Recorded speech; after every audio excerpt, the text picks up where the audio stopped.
para que ela possa ser instrumento do Senhor na vida dessas crianças, em nome de Jesus, e as irmãs que estarão ali ajudando também, em nome de Jesus, amém. Gente, essa imagenzinha ali, domingo passado eu falei isso, eu estava procurando uma imagem que ilustrasse sobre o serviço, e no meu ponto de vista, a imagem que mais ilustra sobre servir o reino, servir a Deus, né, em todos os sentidos, é essa imagem, é a igreja que está lavando os pés do mundo, não o mundo, o sistema que é contrário a Deus, mas o mundo no sentido de pessoas que estão precisando de Deus, né? Então é uma igrejinha que está lavando os pés do mundo, ele está moribundo ali, né? É o povo que está sem Deus, é o povo que está sem esperança. E o versículo bíblico para esse ano é esse versículo que eu queria que todos vocês lessem. Eu vou contar de 1 a 3, a gente vai ler todo mundo junto. É o Evangelho de João 12, 26. 1, 2, 3, já. Se alguém me serve, siga-me. E onde eu estiver, ali estará também o meu servo. E se alguém me servir, meu Pai o honrará. Amém, amém. Se a gente servir a Deus, o Pai vai honrar, né? Abra sua Bíblia no Evangelho de João. Aliás, desculpe, João eu falei, é Mateus, capítulo 20. Mateus, capítulo 20. Mateus, capítulo número 20. O versículo é o versículo número 20 até o versículo número 28. Um texto bastante conhecido, a palavra de Deus. Mateus capítulo 20, versículo 20 diz assim. Mateus, livro do Novo Testamento, primeiro livro, bem fácil, né?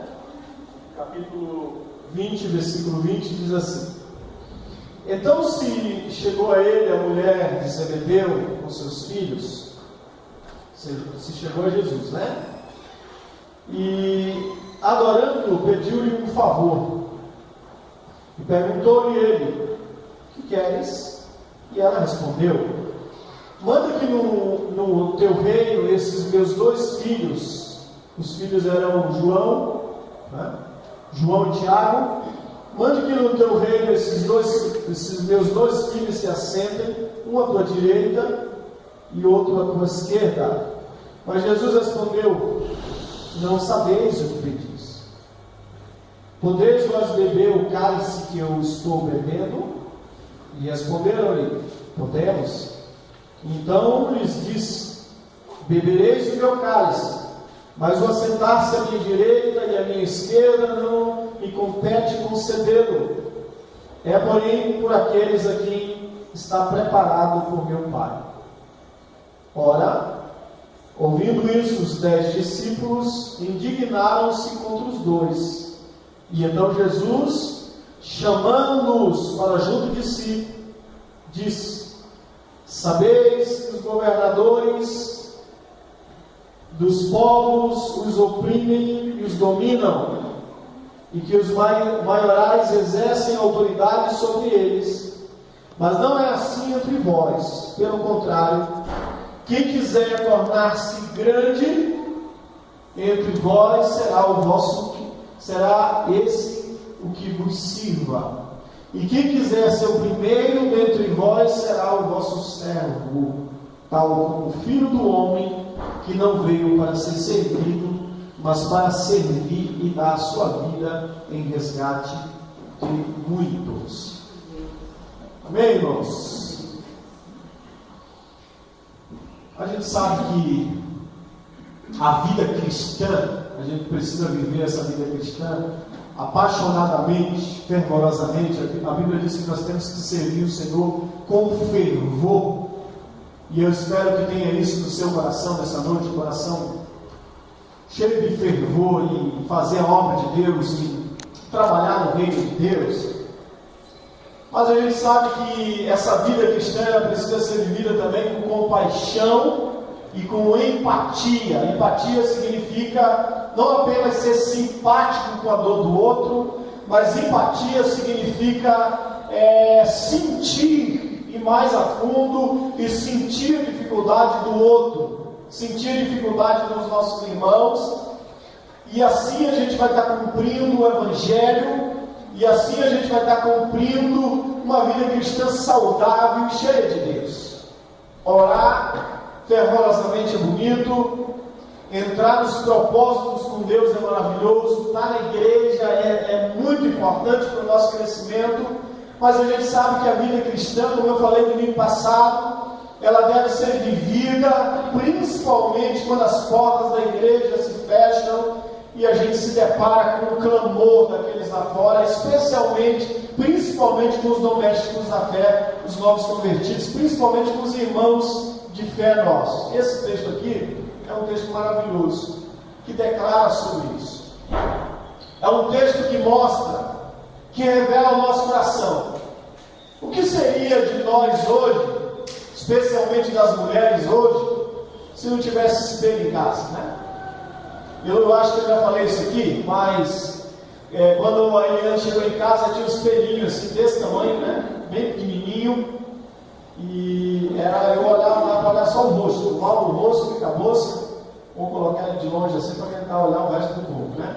Mas hoje, se você for em casa, tem com certeza mais de um espelho. Por quê?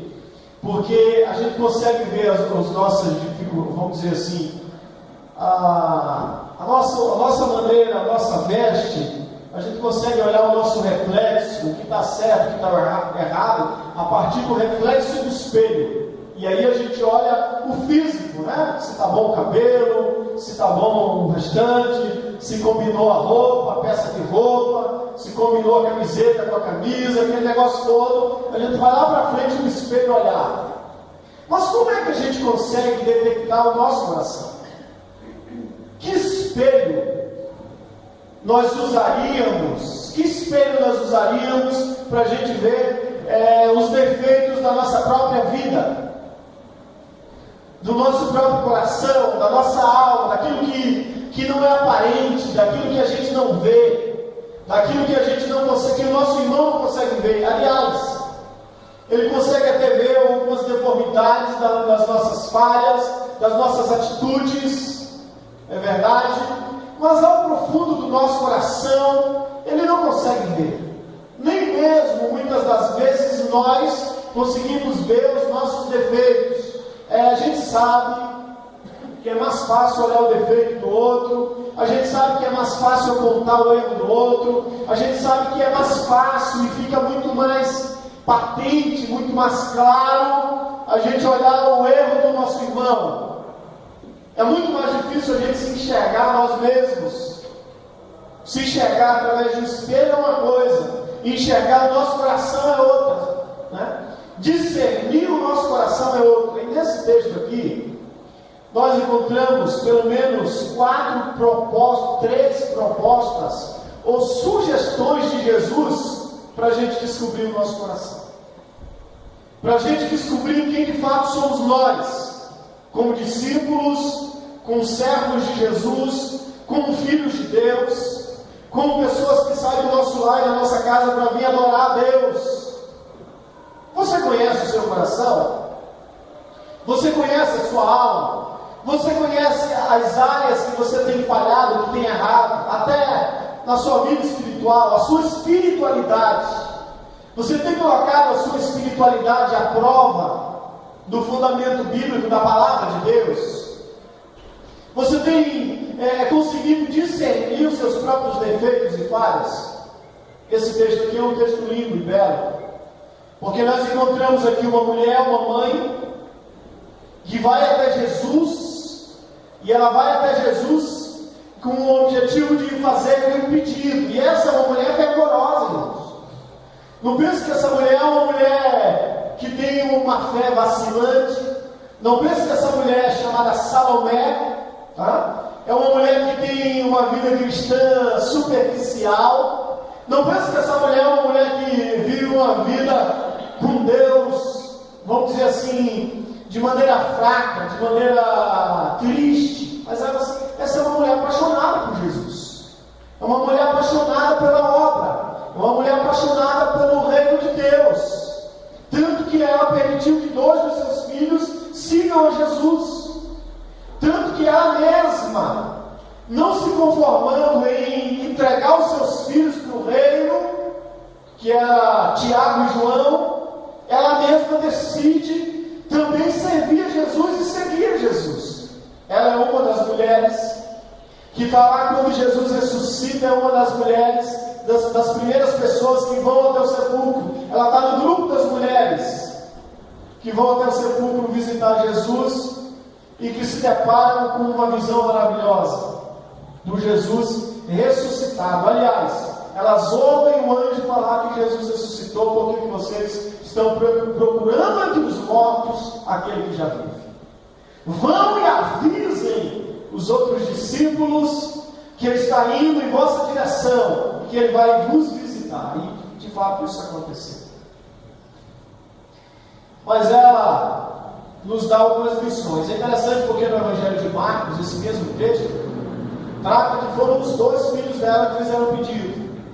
E se a gente juntar os 2 evangelhos, a gente vai perceber que provavelmente isso partiu do coração dos 3 ali, mãe e filhos, para fazer esse pedido a Jesus. Tá? E qual é o pedido que eles fazem a Jesus? O pedido que eles fazem a Jesus é um pedido assim, de certa forma, estranho, né? Eles querem destaque. Então ela vai até Jesus e diz: Senhor, eu queria que o Senhor olhasse o futuro dos meus filhos, eu queria que o Senhor colocasse, quando o Senhor estiver lá na sua glória, um dos meus filhos à sua direita e o outro à esquerda, e que eles tenham destaque.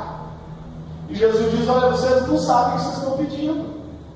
Vocês podem beber do cálice que eu vou beber? Jesus está falando de sofrimento. Sim, nós podemos. Os discípulos respondem: vocês podem ser batizados no batismo que eu vou ser? Também o batismo do sofrimento e da dor. Certamente vocês podem fazer isso, mas não compete a mim, mas ao Pai, a posição do céu. E aí nesse momento surge um barulho entre os discípulos, porque eles ficaram indignados, os 10, e eles ficaram nervosos. No meio daquela situação, Jesus acabou de dizer que ele vai para Jerusalém, que ele vai ser morto, e depois dessa situação aqui, Jesus vai sentido de Jerusalém para ser morto mesmo, mas eles estão fazendo um pedido, né, um tanto egoísta por parte deles a Jesus. E os discípulos ficam nervosos com isso. O restante, Jesus chama eles no canto e começa a explanar sobre a grande missão de um crente, a grande missão daquele que se diz filho de Deus. Não tem outra coisa senão ele ser um servo nesse tempo, ele ser um servo para a sua geração. A Bíblia diz que Davi foi levantado por Deus e Davi serviu a sua geração. E depois Davi partiu para Deus. Então Davi serviu a sua geração e depois morreu, foi tomado para Deus. Todo crente tem que entender que ele precisa servir a sua geração. Quando nós entendemos que nós temos que servir a nossa geração, o nosso hoje, esse povo que está à nossa volta, então nós cumprimos o cristianismo. Nós cumprimos a essência do cristianismo. E se eu fosse conversar com vocês sobre que essência é essa, com certeza a essência seria servir. Porque Jesus ele veio deixar esse grande exemplo para nós. E Jesus chama os discípulos e conversa com eles. Então, irmãos, mediante esse texto que nós lemos, nós vamos descobrir 3 propostas de Jesus para a gente descobrir e discernir o nosso coração. Primeira proposta de Jesus para nós, como foi para aqueles discípulos, é a seguinte: do versículo 20 ao versículo 21, examine a sua motivação. Examine a sua motivação. Faça uma análise da sua motivação, o que tem te motivado para vir para a igreja, o que tem te motivado para ser líder de um ministério, o que tem te motivado para fazer parte de uma igreja. Hoje nós recebemos aqui um irmão no hall de membro, o Dieguinho, né? É o mais novo membro aqui da nossa igreja. O que tem nos motivado? O que tem nos motivado a nos tornar membros de uma igreja local? Qual é a motivação do seu coração quando você sai de casa para vir adorar? Aqui nós discernimos na vida dessa mulher uma motivação, infelizmente, uma motivação egoísta. É claro, irmãos, que se a gente olhar racionalmente a situação, qual é a mãe que não pensa no futuro do filho? Qual é a mãe que, quando dobra os seus joelhos e vai falar com Jesus com relação à sua geração, vai pedir coisa ruim para o filho, mal para o filho? Jesus já falou, né? Qual é o pai que o filho pedindo pão vai dar uma pedra, vai dar uma cobra? Não. Então, racionalmente olhando, essa mulher está pensando no futuro dos seus filhos. Está sonhando um futuro bonito para os seus filhos. Está sonhando um futuro brilhante para os seus filhos. Está pensando na sua geração. E ela chega para Jesus com uma postura de cristã. Ela chega para Jesus adorando a Jesus. Irmãos, qual é a principal motivação do nosso coração quando a gente está cultuando a Deus? Você já fez uma análise do seu coração quando você sai da sua casa para vir cultuar? Esse é o momento de culto dessa mulher a Jesus, porque a Bíblia diz no versículo 20 que ela se aproximou de Jesus e se aproximou com o coração inclinado, adorando, provavelmente se prostrando diante de Jesus. Essa mulher aí, que coisa? Ela imagina com certeza, né, que os seus 2 filhos eram os mais dedicados na obra de Deus, dos 12. O meu filho é o mais crente, a minha família é mais crente, o meu ministério é o mais espiritual, eu sou mais espiritual do que os meus irmãos, então eu preciso de mais destaque. Mas a gente vai descobrir com Jesus aqui que no reino de Deus não funciona isso. Tá? Então, irmãos, nós precisamos fazer uma análise do nosso coração. Vira para o seu irmão que está do seu lado e diz, pergunta para ele assim, como é que está o seu coração? Acorda ele. O teu coração seria aprovado ou reprovado por Jesus? O teu culto, o meu culto, seria um culto que agradaria a Jesus ou não? Quando você fecha os olhos na hora do louvor, o que vem à sua mente? Adorar Jesus incondicionalmente? Orar para Jesus, independente dele fazer ou não fazer? Colocar Jesus na parede, fazer campanhas, fazer propósitos com o fim de colocar Jesus na parede, de colocar Deus na parede, de tentar estreitar para Deus. Se a gente passa por esse caminho, nós estamos, com certeza, as nossas motivações têm sido motivações que não têm agradado a Deus. A motivação é a raiz de toda ação, de toda reação. A motivação é a raiz onde a gente tem que deixar Jesus tocar, onde a gente tem que deixar Jesus alinhar, onde a gente tem que deixar Jesus mover. É nas nossas motivações, porque a motivação é o início de todas as coisas. Quando a gente levanta a mão, antes da gente levantar as nossas mãos, nós tivemos uma motivação primeiro no nosso coração. E geralmente a motivação, só quem sabe é você e Deus. O pastor não sabe, o irmão da direita não sabe, o seu líder não sabe, dependendo da situação não sabe, só você e Deus sabe. Só você e Deus sabe das suas pelejas e dificuldades e como você chega até Jesus. É provável que alguns que entraram aqui nessa noite vieram até Jesus com o coração machucado, com o coração ferido, atribulado, e isso pode acontecer com qualquer um de nós, mas isso não pode ditar o nosso culto, não pode ditar a nossa oração, não pode ditar a nossa fé, não pode ditar os nossos pedidos a Jesus. Irmãos, qual é a motivação do seu coração em estar na igreja? Eu recebi uma foto assim, uma mensagem, e eu achei, aliás, não recebi, eu vi no Facebook e até compartilhei, né? Dizia assim, ministério não é ser visto, é serviço. Eu achei bonito porque está dentro do que a gente está falando. Ministério não é ser visto, é serviço. E muitas das vezes serviço por trás das cortinas. E muitas das vezes serviço sem destaque, sem precisar de cadeira na direita ou na esquerda, sem precisar estar acima dos outros, sem precisar parecer mais do que os outros. Pelo contrário, no reino de Deus é diferente, a gente vai ver isso aqui. Qual é a motivação? Qual tem sido a motivação do seu e do meu coração? Você tem que orar pela sua família, você tem que buscar pela sua família, você tem que cuidar do seu ministério, você tem que cuidar do dom que Deus te deu, você tem que amar os seus filhos, e você tem que ajudar os seus filhos, e você tem que ajudar a sua família. Mas a vida cristã, ela só se romperá em crescimento e desenvolvimento quando nós rompermos o ciclo ou o círculo que nos rodeia, da família, ou do ministério, ou do grupo que nós fazemos parte da comunidade de igreja. É acima disso, é fora disso.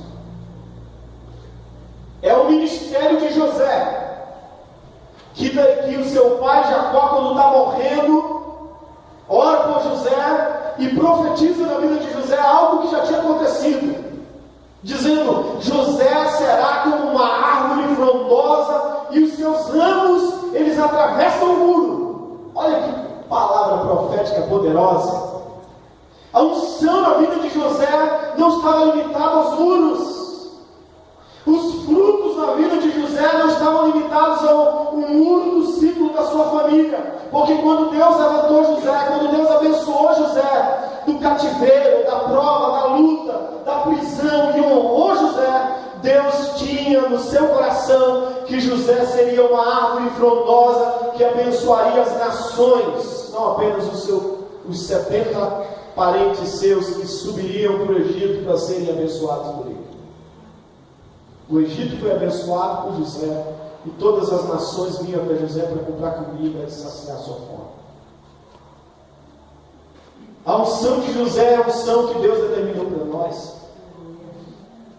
Fazer diferença além dos muros, fazer diferença além do ministério que Deus colocou nas minhas mãos como líder.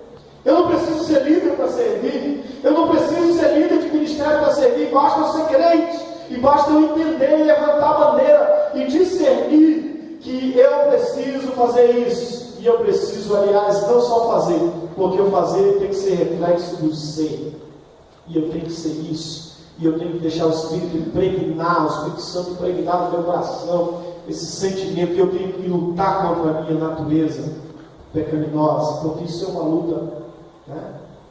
Isso já vem desde Adão.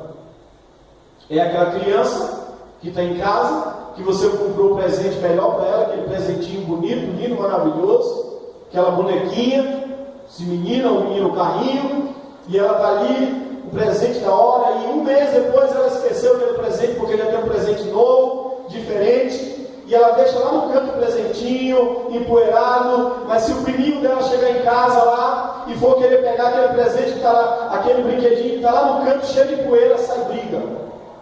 É a natureza do egoísmo, que já vem desde o nascimento, é a natureza adâmica, é a natureza de Adão. Ou você precisa ensinar para uma criança que, se ela estiver fazendo alguma coisa errada, ela tem que fazer escondido?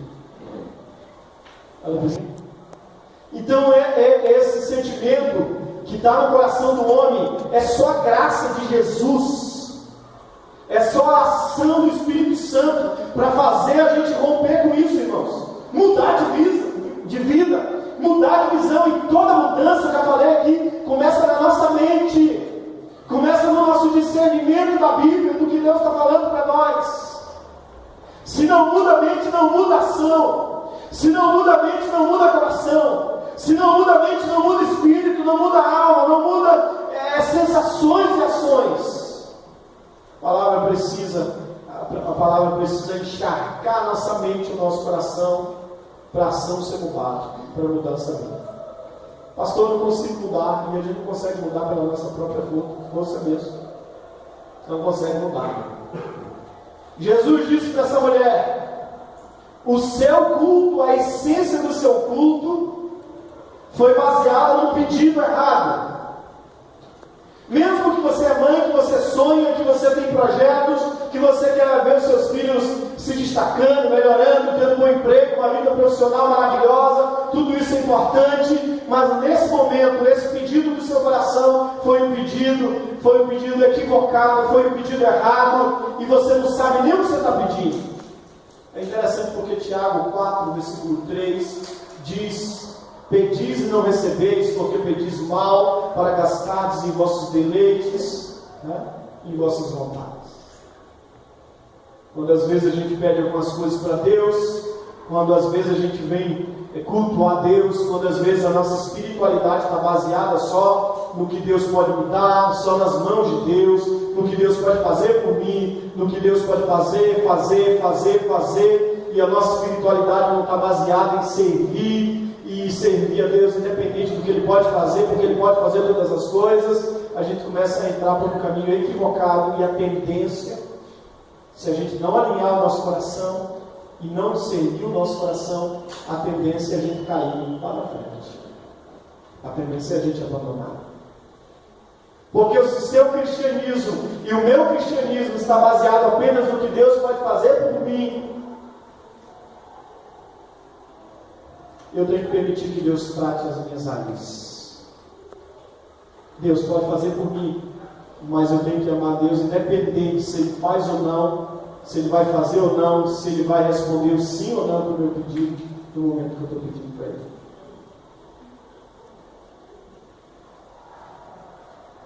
Teve um barulho quando isso aconteceu, porque toda equipe, porque todo grupo, porque toda família, onde há um grupo de pessoas, independente do lugar, igreja, família, trabalho, colégio, que alguém tenta se despontar e tenta se autopromover no meio dos outros, vai ter divisão e vai ter problema. Vai ter problema. Se há alguém na igreja que tenta fazer isso, no meio do seu grupo, do seu ministério, ele vai ter dificuldade. Em qualquer lugar isso pode acontecer. E foi o que aconteceu com os discípulos, irmãos. Foi exatamente o que aconteceu. Os 10 ficaram nervosos.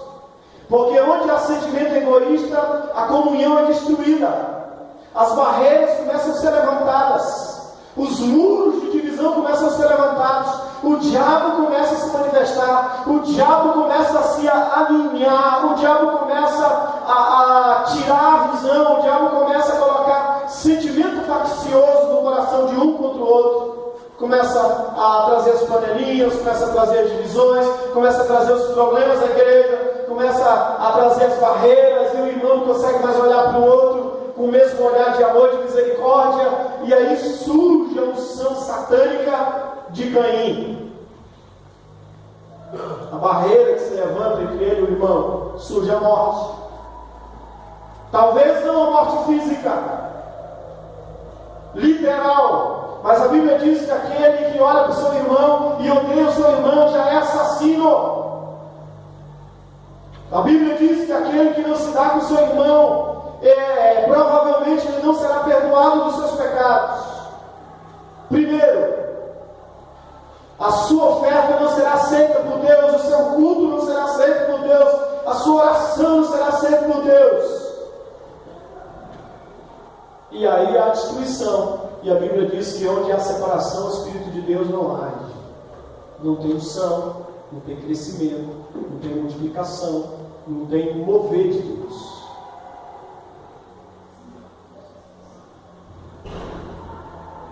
Aquele pedido repercutiu no meio dos discípulos de maneira negativa. Né? Foi um pedido equivocado. Você já fez alguma vez uma oração equivocada? Já fez? Você já orou depois de anos agradecendo a Deus porque Deus disse não para você anos atrás? Já? Certeza que aconteceu com você. Você orava de uma maneira, você tinha um projeto, você focou naquele projeto, você orou a Deus, você disse: Jesus, diga sim para esse pedido, diga sim para mim, diga sim para isso, é isso que eu quero, é isso que eu quero. E Deus disse não, ou Deus se calou, ou Deus ficou em silêncio. Anos depois, você pensou e você dobrou os joelhos e disse: Deus, obrigado, porque naquele dia, naquele ano, o Senhor disse não para mim. porque eu não sabia o que eu estava pedindo. Não sabeis o que pedis, disse Jesus. Mas nós temos aqui uma outra sugestão. Primeira sugestão: examine a motivação do seu coração. Essa mulher precisava examinar, e Jesus fez isso na vida dela, promoveu isso na vida dela, falando para ela que ela tinha feito o pedido equivocado. Você não sabe o que você está pedindo. Cabe aqui, abre parênteses, cabe aqui para os pais que aqui estão, cuidar no que pedem, né, do que sonham para os seus filhos, porque a gente sabe que todo sonho, todo pedido tem um preço a ser pago. E às vezes a gente reflete aquilo que a gente, algumas situações que eram sonhos nossos, sentimentos nossos, aquilo que a gente queria para nós, e a gente reflete na vida dos filhos, e isso muitas das vezes é uma cruz, e isso não é o ministério deles, e isso não é o sonho de Deus para eles, e a gente está tentando colocar isso na vida dos filhos, projetar isso na vida dos filhos, projetar os nossos sonhos, projetar os nossos desejos que a gente não conseguiu atingir. Jesus está dizendo: não é isso que eu quero para ele, não é isso que eu quero para ela. Você está pedindo errado. Fecha parênteses. Segundo a orientação de Jesus aos discípulos, versículo 25. Como é que a gente vai mudar o nosso coração? Como é que a gente vai discernir o nosso coração? Discernir a nossa vida é só se a gente tiver em intimidade, né? Se submeter à intimidade divina, se submeter à intimidade com Jesus, porque a gente só descobre o nosso coração quanto mais nós estamos perto de Jesus, e Jesus fez isso. Quando a mulher falou errado e os discípulos começou a surgir uma divisão entre eles, Jesus chamou todos eles ali, inclusive a mulher que estava, chamou todos eles para o cantinho e chamou eles para junto de si. Essa é uma expressão que eu acho muito bonita. A gente só vai largar o nosso egoísmo, a gente só vai largar o orgulho do nosso coração, a vaidade da nossa alma, a vaidade do nosso pensamento, a gente só vai largar a soberba na nossa vida quando nós estivermos próximos de Jesus, íntimos de Jesus. Quanto mais íntimo de Jesus, mais eu descubro quem sou eu. Quanto mais longe de Jesus, mais eu olho o defeito do irmão e escondo o meu. Quanto mais eu me aproximo de Jesus, mais eu descubro o meu defeito, a minha falha, e eu peço a graça de Deus para eu me corrigir. Só a intimidade com Jesus nós conseguimos submeter os desejos egoístas do nosso coração e nos tornamos sensíveis à voz de Deus. Jesus disse: está um barulho, está uma divisão entre vocês, está surgindo um panelinha entre vocês, está surgindo um muro entre vocês, isso tem que se acabar agora. Vem cá todo mundo, chama os discípulos para junto de si, abraça os discípulos, deixa os discípulos íntimos do seu coração e libera palavras poderosas. Intimidade com Jesus é sinônimo de serviço, pode ter certeza. Intimidade apaixonada com Jesus é sinônimo de mudança de vida. Não tem como a gente dizer que é íntimo de Jesus, que está íntimo de Jesus, e o nosso coração está cheio de ódio, está cheio de raiva, ou o nosso coração está cheio de lixos emocionais ou pecados. Porque Jesus se aproxima de nós e o pecado começa a pesar, a consciência começa a pesar, e a gente corre para os pés de Jesus, e diz: Jesus, eu não consigo sozinho. Vem para o meu coração, Jesus. Tira isso da minha mente, Jesus. Por isso que Jesus chama os discípulos para perto. Uma coisa é caminhar com Jesus, outra coisa é ser íntimo de Jesus. E olha, irmãos, que a gente sabe que Jesus tinha pelo menos na caminhada com Jesus, tinha pelo menos 120 crentes, gente convertida, meu irmão. Tinha uma multidão, mas tinha 120 que eram crentes mesmo, já estavam amando Jesus, que já estavam entendendo a proposta de Jesus. Dos 120 tinha 70 discípulos. Lucas capítulo 10, que Jesus enviou de 2 em 2. Dos 70 discípulos, a gente sabe que tinha 12 que eram mais chegados a Jesus, que estavam mais próximos de Jesus, que estavam caminhando com Jesus, que deixaram a família para seguir a Jesus e caminhar com Jesus na Palestina.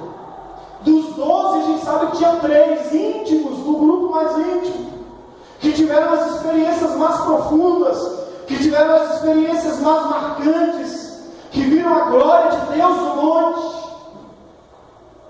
que viram uma menina sendo ressuscitada e tantos outros milagres. Mas mesmo assim, dos 3, que eram Pedro, Tiago e João, 2 deles queriam mais destaque. Eles não precisavam entender mais a vida cristã. Eles precisavam entender que a vida cristã não é só uma caminhada com Jesus, é só caminhar com Jesus, é só trabalhar na igreja, mas a caminhada com Jesus deve sair do campo apenas do vir, do ir, do fazer, para o campo da intimidade, do coração. É o João que entende isso depois, né? E que se inclina no peito de Jesus na cruz, está íntimo, está chegado, que é encharcado por Jesus, que é chamado discípulo do amor, que é transformado de filho de trovão, de homem que tem uma personalidade ruim, que tem uma personalidade de escorpião, que tem uma personalidade de cobra. Eles foram chamados, os 2 irmãos foram chamados Boanerges, que significa filhos do trovão, e que tinha a ver com a personalidade do coração deles. Gente, sangue nos olhos, que nem diz o povo aí fora. Mas quanto mais o João se aproxima de Jesus, mais o João é transformado num homem de amor, num homem de serviço, num homem que doa vida para os outros. É o João que no início do ministério de Jesus, quando os samaritanos proíbem Jesus de entrar naquela cidadezinha de samaritana, Jesus está querendo passar por ali, e os samaritanos dizem: não, nós não queremos você aqui. E João diz: Senhor, vamos fazer uma oração de Elias, nós queremos que o fogo do Senhor queime todo esse povo, e depois Sodoma e Gomorra. E Jesus diz: vocês não sabem de que espírito sois vós. Aí João começa a caminhar com Jesus na intimidade, começa a se reclinar no peito de Jesus, começa a ser chegado de Jesus. E aí nós encontramos João 3 anos depois, né, orando, clamando e vendo o Pentecoste, fogo, não fogo estranho, mas o fogo de Deus inundar os 120 irmãos, e a glória de Deus ser derramada, e ele ser considerado o discípulo do amor. Quanto mais próximo de Jesus, mais mudança. Quanto mais próximo de religião, mais religiosidade. Quanto mais próximo de uma denominação, pode não haver diferença. Mas eu vou dizer uma coisa para você: o homem íntimo de Jesus, a sua vida começa a ser alinhada para dentro da vontade de Deus. A mulher íntima de Jesus, você pode ter certeza que ela não é igual, ela não é a mesma pessoa de um ano atrás. Quanto mais nós nos aproximamos de Jesus, mais mudança nós temos, mais vida nós temos. Só na intimidade com Jesus nós conseguimos discernir que a diferença deve começar em nós. Eu não posso esperar a diferença do ímpio, eu não posso esperar a diferença do mundano, eu não posso esperar a diferença de alguém que não conhece a Deus. Já falei isso aqui. Falei na primeira ministração do ano de 2016, num domingo aqui. Eu não posso esperar a atitude, os primeiros passos de alguém que não conhece a Deus, que vive pelo seu coração egoísta, que vive numa vida egoísta. Eu tenho que esperar de quem? Eu tenho que esperar daquele que está com Jesus. Tem que partir de você, tem que partir de mim, tem que partir de nós, tem que partir da igreja. A igreja tem que ser a diferença, tem que ser a diferença, tem que fazer a diferença. Quanto mais íntimo de Jesus, os nossos sonhos não vão fazer diferença na nossa vida, mas os sonhos de Deus serão maiores no nosso coração. Você já decidiu orar assim: Deus, eu tenho muito sonho pessoal, mas eu quero uma coisa: eu quero colocar esses sonhos debaixo da cruz, quero pedir que os meus sonhos sejam realizados em mim. Reine no meu coração, acima do meu próprio sonho. Só em intimidade com Jesus que nós resolvemos as nossas diferenças. É 2 contra 10. É 2 grupos que estão ali já, que precisam se resolver. Então, quando a gente está com Jesus, a gente resolve a diferença. A gente senta, a gente conversa, a gente chora, a gente pede perdão. Gente que tem dificuldade de pedir perdão, eu fico preocupado se está próximo de Jesus ou está próximo de uma denominação ou uma igreja. Não consegue pedir perdão? Pode orar bonito, pode falar bonito, pode cantar bonito, pode pregar bonito, pode ser líder, pode fazer muitas coisas para Deus, mas talvez seja apenas da religiosidade. Porque não tem como estar próximo de Jesus e o perdão sarador e transformador de Jesus não dá o nosso coração para a gente sentir isso também. Tem, irmãos. E eu estou falando isso para vocês, como estou falando isso para mim, porque é dessa maneira que a gente vai discernir o nosso culto. A gente vai discernir a nossa vida com Deus, a nossa vida cristã. Se você quer saber se a sua vida cristã está bem alinhada, passe pelo crivo, passe pela peneira, de ir até o fundo do seu coração e descobrir as suas motivações, e ir até o fundo do seu coração e descobrir sua intimidade com Jesus. Você está íntimo de Jesus ou íntimo de uma igreja? Você está íntimo de Jesus ou íntimo de um pastor? Você está íntimo de Jesus ou íntimo de uma pregação? Você está íntimo de Jesus ou está íntimo de uma denominação, de uma bandeira denominacional? Tem uma diferença muito grande. Não é verdade? Vamos seguir para o final aqui. Como é que está a sua intimidade com Jesus? Tem algum problema que precisa ser resolvido? No seu lar, na sua família, com pessoas de fora, com irmãos, com Deus? Se aproxime de Jesus. Aliás, se abra para que Jesus se aproxime de você. Aliás, abra os seus braços para Jesus dar um abraço em você e iluminar você de graça.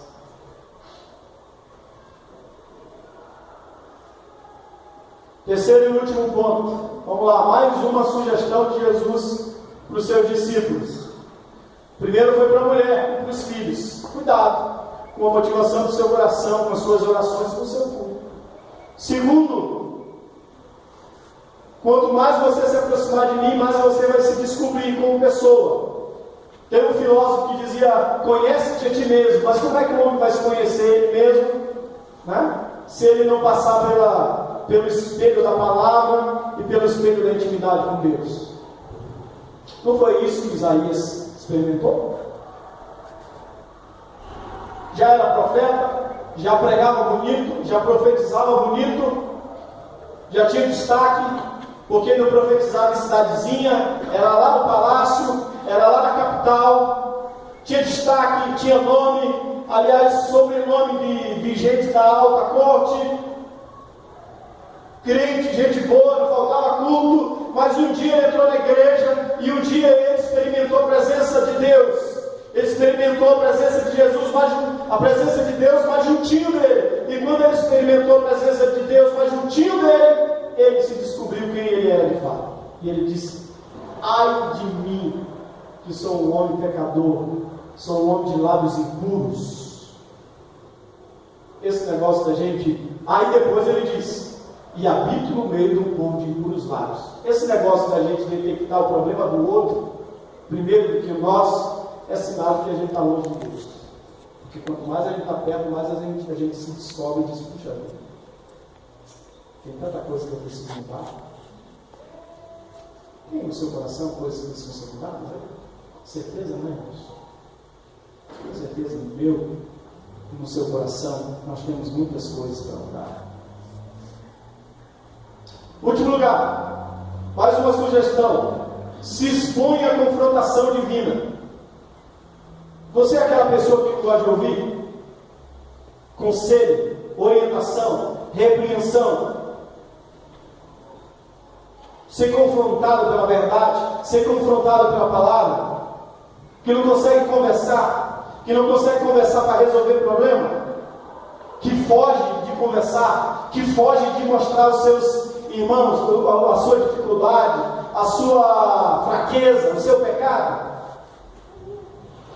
que prefere esconder, que prefere jogar debaixo do tapete, que prefere empurrar com a barriga, como diz o ditado aí fora, e caminhar na vida, e caminhar com Deus, e achar que Deus vai levar isso na boa. Não, eu com Deus me resolvo. Você vai levando na boa, e vai na igreja, vai trabalhando, e vai liderando, e vai seguir a vida ano após ano.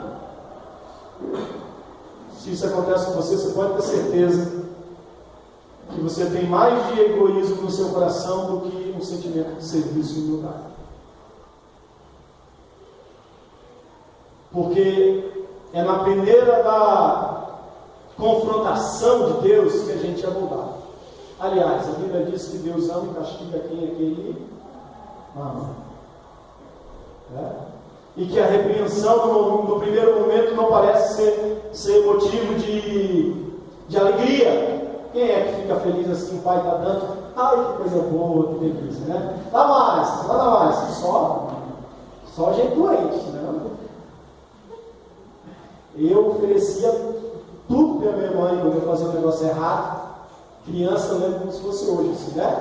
Minha mãe dizia, é hoje que você vai entrar, eu sou uma mãezinha, eu dou dinheiro para você, eu dava tudo, eu prometia tudo naquela hora. Eu não queria apanhar, não, eu prometia um bocado de coisa, né? E às vezes meus irmãos no canto só rindo, né? Sorrindo de mim, eu prometendo o mundo e tudo mais para minha mãe. Minha mãe dizia, com tudo isso que você vai me dar, você vai levar, porque a vara está posta do todo dele, né? Então, irmãos, a repreensão na nossa vida, todos nós somos repreendidos, todos nós, Deus ele traz maneiras e meios para fazer isso.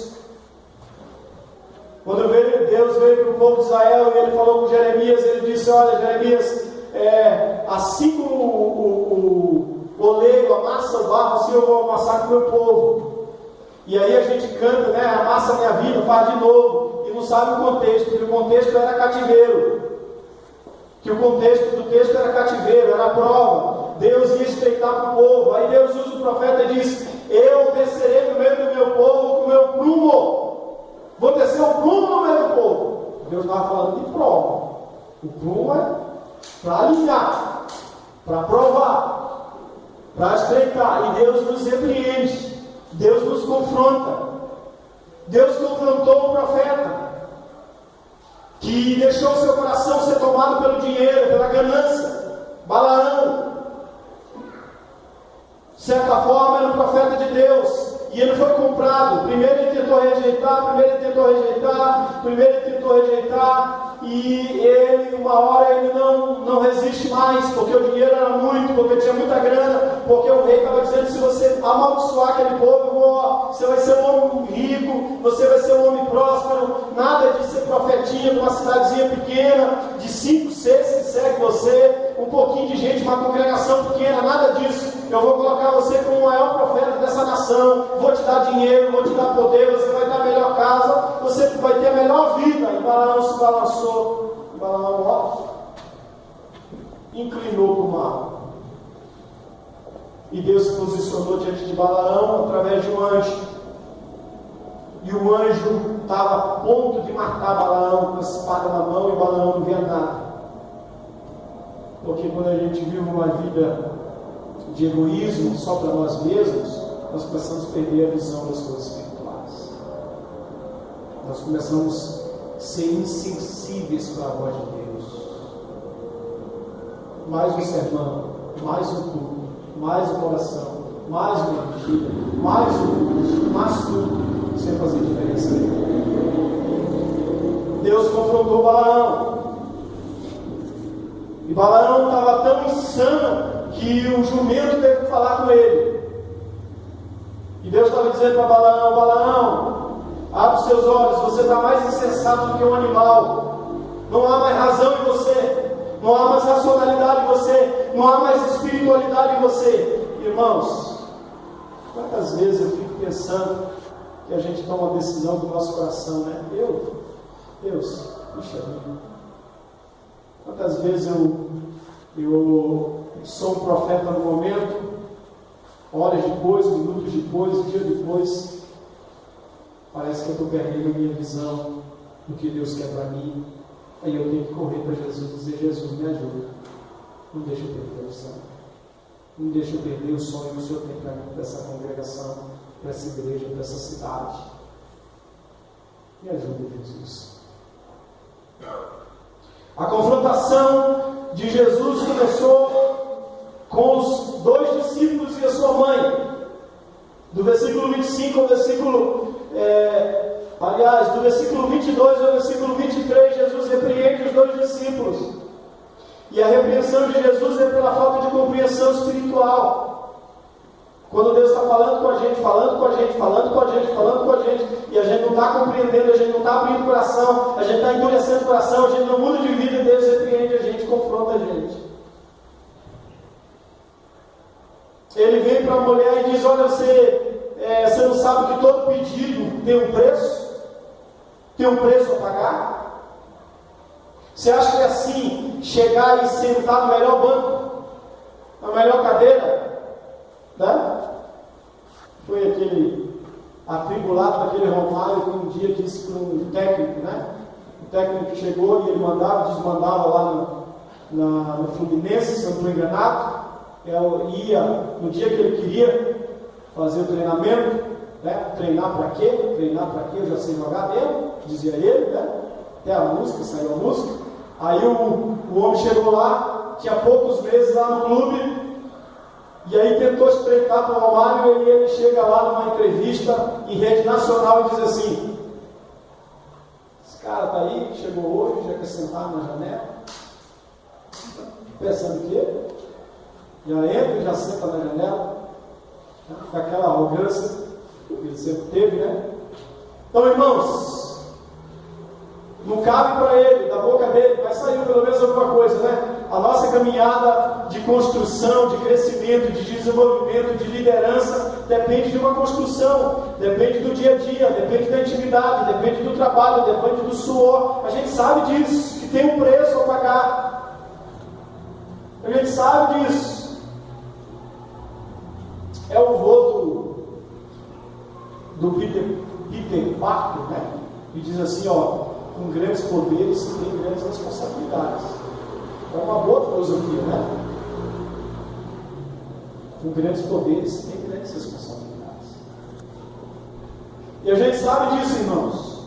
A gente sabe disso. Mas Jesus não confronta só eles. Aí depois Jesus trata o grupo pequeno, e depois Jesus trata todo o grupo, derruba a barreira e chama eles e diz assim: olha, vocês sabem que no mundo é diferente. As pessoas que têm dinheiro, as pessoas que têm posição, dominam sobre as outras pessoas, mas no reino de Deus não será assim. E aí Jesus faz uma diferença da liderança servidora e da liderança ditatorial. A liderança que só manda e a liderança que faz junto com aqueles que são subordinados. No reino de Deus é assim. Não é só mandar. O reino de Deus é fazer junto. Por isso que nós somos pastores de ovelhas, não somos boiadeiros. O boiadeiro, ele manda o boi ir, ele vai atrás tocando a boiada. E o pastor vai na frente e as ovelhas vão atrás e seguem, né, as orientações. Outra coisa que nós aprendemos aqui, irmãos, que Jesus confronta, no versículo 26, 27 e 28 de novo. Eu já falei aqui que nós que temos que fazer a diferença. Tudo começa na nossa mente. E Jesus diz: olha, com vocês não será assim. Já sabe de uma coisa: vocês não podem ter a mesma filosofia do mundo de liderança. Vocês não podem ter a mesma filosofia do mundo, achar que liderança na igreja, que ser líder de um ministério é só mandar. Não. É servir. Isso eu já tenho falado aqui. Aí tem mais um princípio aqui, ó. No reino de Deus, quem manda na verdade é quem serve primeiro. Jesus falou, né? Não será assim entre vós, mas todo aquele que quiser entre vós fazer grande será o vosso serviçal. E qualquer que dentre vós quiser ser primeiro, seja primeiro servo. Então, é interessante, porque a conquista da obra de Deus, o trabalho de Deus, funciona assim, gente. É interessante isso, né? Quanto mais você faz para Deus, quanto mais você trabalha para Deus, quanto mais você serve os seus irmãos com o seu dom, com o seu talento, com a sua vida, quanto mais você serve o irmão honrando, abençoando ele, orando por ele, mais você vai destacando. E não é porque você quer destacar, não é porque você quer se destacar, não. É porque você está servindo, e aí Deus vai te colocando numa posição que Ele quer te colocar. Aí às vezes a gente pensa assim, puxa vida, chegou ontem, já está num cargo de liderança lá na igreja, mas na verdade já construiu os seus passos, tijolo por tijolo, serviço por serviço, servindo. No reino de Deus é assim, não é quem manda que governa, não é quem dá a última palavra que governa, não é quem manipula que governa, não é quem usa a Bíblia para objetivo financeiro, objetivo pessoal que manda e desmanda. Pode até mandar e desmandar, mas no reino de Deus essa pessoa não passa de um escravo, não passa de alguém que pode ter destaque nessa terra, pode ter nome nessa terra, pode ser conhecido nacionalmente, mundialmente, mas diante de Deus não é nada. E vai chegar diante de Deus e Deus vai dizer: eu nunca te conheci.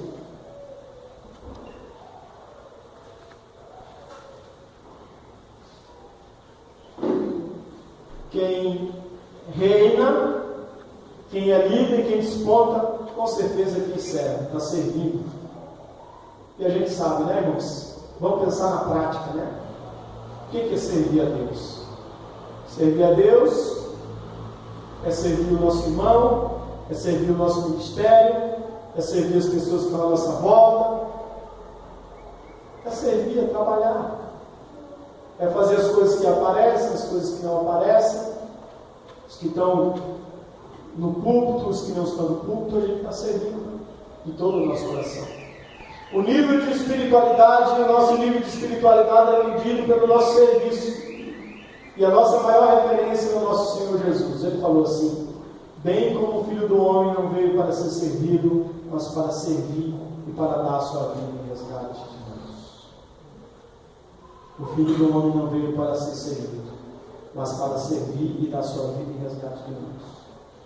Tem muita gente que interpreta esse versículo errado, que acha que o serviço de Jesus foi só o serviço do futuro, da cruz. Mas o serviço de Jesus era um serviço pautado em ações e atitudes. É o Jesus que abraça as crianças, é o Jesus que visita o perdido, é o Jesus que resgata os discípulos que estão fora de visão, é o Jesus que diz para o pecador: eu vou hoje para a tua casa, comer com você e a gente vai conversar. É o Jesus que tira a pedra da mão daqueles que querem apedrejar a mulher, não no sentido literal, mas com uma palavra. É o Jesus do amor, é o Jesus que propõe uma igreja hospital, é o Jesus que propõe graça, perdão, é o Jesus que na vida e na morte serve. Na vida e na morte, deixa o legado do serviço, levanta a bandeira do serviço, entende a sua missão e diz para nós que aquele, que se alguém serve a Ele, deve segui-lo, e onde Ele estiver, Ele estará, e o Pai vai amar. Amém, irmãos? Que Deus, em Cristo Jesus, nos ajude. Falar de egoísmo, dessas coisas, é falar de menos da nossa vida. Todo ser humano vai olhar mais, com certeza, para o seu, para aqueles que estão à sua volta, e vai ter mais dificuldades com o outro, com o próximo, com certeza, mas nós precisamos deixar Jesus tocar e tratar a nossa vida. É tempo de servir, amém? Feche os olhos, em nome de Jesus.